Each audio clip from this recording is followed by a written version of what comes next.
नमस्कार दोस्तों, आप लोगों के साथ फिर से हाजिर हूँ एक फिर से सेक्टोरियल फंड के साथ में। लास्ट वीडियो में मैंने आईसीआईसी टेक्नोलॉजी फंड के बारे में डिस्कस किया था। वो अपनी कैटेगरी का एक बेहतरीन फंड है। जैसा कि आप लोगों ने देखा एनालिसिस के टाइम पे हमने देखा उसे कि उसने जब से लॉन्च हुआ था 26.6% के रेट से उसने अब तक रिटर्न निकाल के दिए थे। उसी तरीके का एक सेक्टोरियल फंड आज फिर से लेके आया हूँ, लेकिन इस बार ये टाटा फैमिली से एक फंड है और ये भी आईटी से ही बिलोंग करता है। और इस फंड की ज़्यादा हिस्ट्री तो अवेलेबल नहीं है, लेकिन लास्ट 5 सालों में इस फंड ने बेहतरीन रिटर्न निकाल के दिए हैं।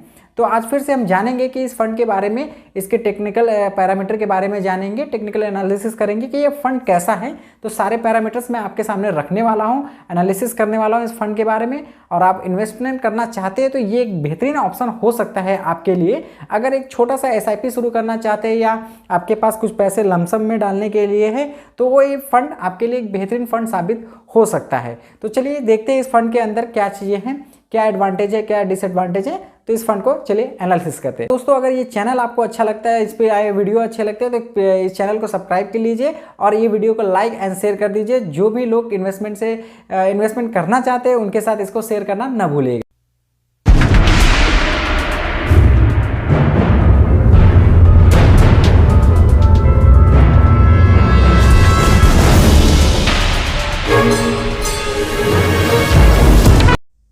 तो चलिए दोस्तों, इस फंड की बेसिक डिटेल्स के बारे में जानते हैं। तो सबसे पहले बात करेंगे हम फंड हाउस की। तो Tata asset management private limited ये फंड हाउस है। इंडिया का बहुत ही ट्रस्टेड ब्रांड है ये टाटा समूह।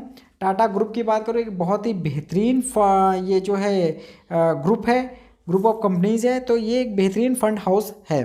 फंड नेम की बात करूँगा तो टाटा डिजिटल इंडिया इस फंड का नाम है। बेंचमार्क की बात करेंगे तो BSE IT इसका बेंचमार्क है सेंसेक्स में।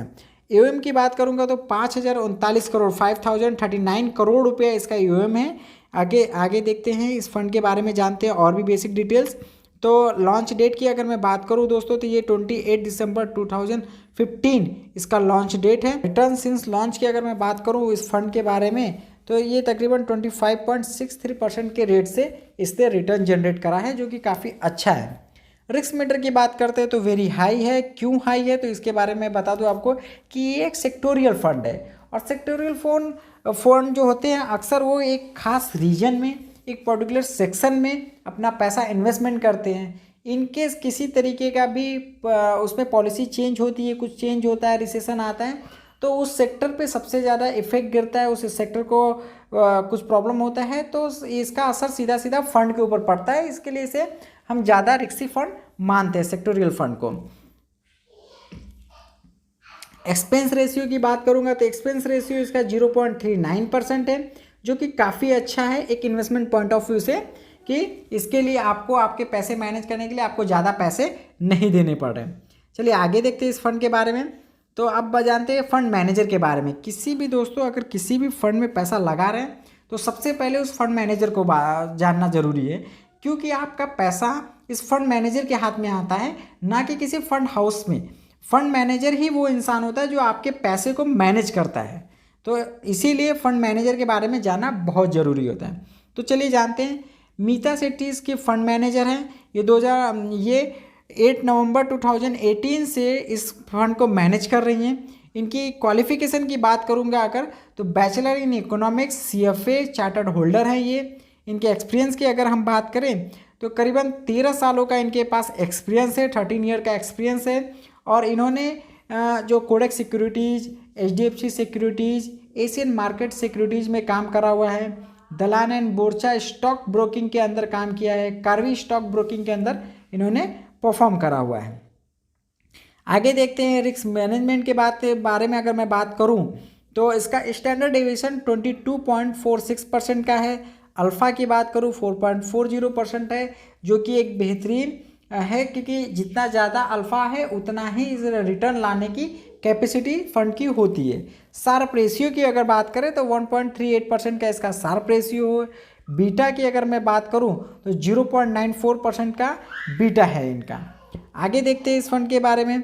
तो आगे लॉन्च अगर इसका मैं फंड वर्सेस अगर इसके बेंचमार्क के रिटर्न को कैलकुलेशन देखा जाए तो 32.76% फर्स्ट ईयर में इस फंड का रिटर्न था, जबकि बेंचमार्क का रिटर्न 29.09% था।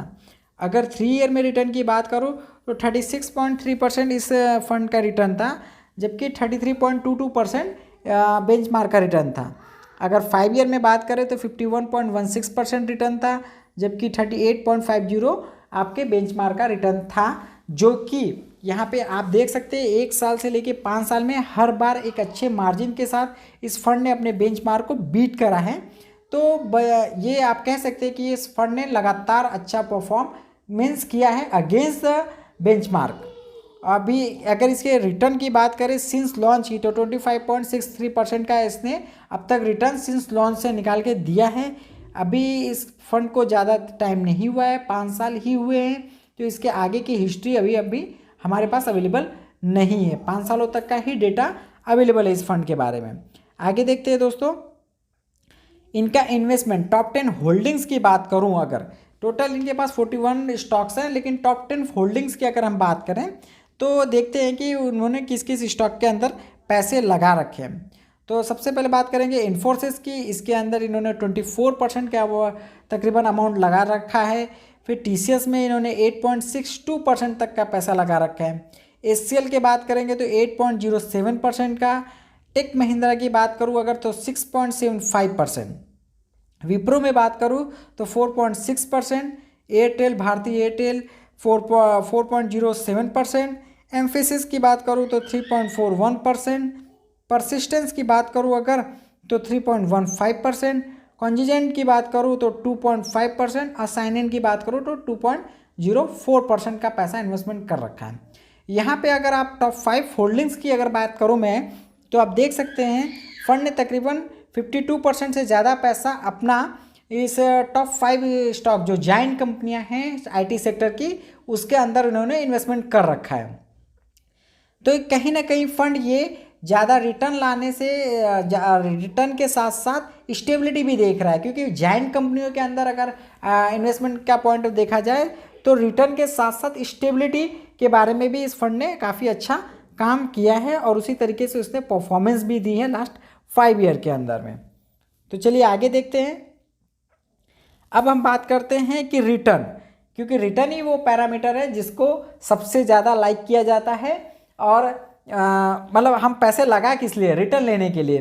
तो रिटर्न कमाने का क्या होता अगर आप इसमें 1 लाख का लमसम अगर इस फंड के अंदर इन्वेस्टमेंट करते या 10,000 पर मंथ की एसआईपी चालू करते तो आपके फंड की वैल्यू क्या होती, चलिए वो भी एक बार देख लेते हैं। अगर फर्स्ट ईयर में आप 1 लाख का इन्वेस्टमेंट करते तो आपका फंड की वैल्यू होती 1,51,000। वही 10 के पर मंथ की एसआईपी अगर आपने किया होता तो आपके फंड की वैल्यू होती 1,36,000। 3 सालों के अंदर इसी फंड की वैल्यू हो जाती 2.53% और एसआईपी आप कंटिन्यू करते तो आपके फंड की वैल्यू हो जाती 7 लाख। अगर फिर अगेन अगर 5 ईयर तक इन्वेस्टमेंट आप रखे होते तो आपका अमाउंट होता 4,12,000 रुपीज़ और 10,000 की एसआईपी अगर कंटिन्यू होती तो आपके अमाउंट होता 14.93 लाख रुपीज़ इस फंड रिटर्न आपको देता। तो दोस्तों आई होप आपको इस फंड से काफ़ी इन्फॉर्मेशन मिला इस वीडियो से। अगर आप भी इन्वेस्टमेंट पॉइंट ऑफ व्यू से सोच रहे हैं तो 500 रुपीज़ से भी इस फंड के अंदर एसआईपी कर सकते हैं, लमसम में भी इन्वेस्टमेंट कर सकते हैं। इसका एग्जिट लोड भी 1% है, इस फंड का एग्जिट लोड भी 1% से ज़्यादा नहीं है। तो एक अच्छा ऑप्शन है आपके पास अगर आप आईटी के ग्रोथ में शामिल होना चाहते हैं, इंडिया की आईटी ग्रोथ का अगर आप भागीदार बनना चाहते हैं तो आपको ज़रूर इस फंड के अंदर एक छोटा सा एसआईपी तो स्टार्ट करना चाहिए। तो वीडियो कैसा लगा दोस्तों, अगर अच्छा लगा तो वीडियो को लाइक करें। इस चैनल पे अगर आप पहली बार आए हैं तो इस चैनल को सब्सक्राइब करें। अपने दोस्तों के साथ इस वीडियो को जरूर शेयर करें जो इन्वेस्टमेंट के लिए एक अच्छा ऑप्शन देख रहे हैं, एक अच्छा म्यूचुअल फंड देख रहे हैं, तो ये म्यूचुअल फंड उनके लिए कहीं ना कहीं अच्छा साबित होगा। धन्यवाद दोस्तों।